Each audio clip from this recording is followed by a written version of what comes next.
મિત્રો, આપ પાર્ટીના ધારાસભ્ય ગોપાલ ઇટાલિયા પર જૂતું ફેંકાયાની ઘટના ચર્ચાસ્પદ બની છે.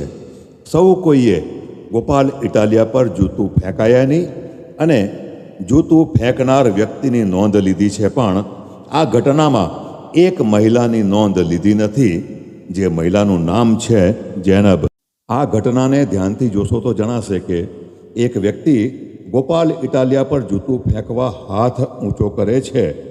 એ જ સમયે સ્ટેજ પર બેસેલ એક મહિલા, જેમનું નામ જૈનબ છે, તેઓ ઘટનાને પારખી ક્ષણભરનો સમય ગુમાવ્યા વગર સ્ફૂર્તિથી તેમના સ્થાન પરથી ઊભા થઈ જૂતું ફેંકનાર વ્યક્તિ તરફ ચિત્તાની જેમ ધસી સ્ટેજ પરથી જમ્પ લગાવી જૂતું ફેંકનાર વ્યક્તિને પકડી પ્રહાર કરે છે.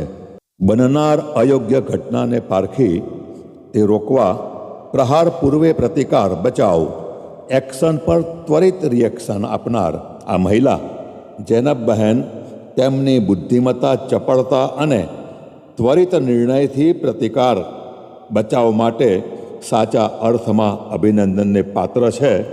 નારી શક્તિનું આ ઉત્કૃષ્ટ ઉદાહરણ છે.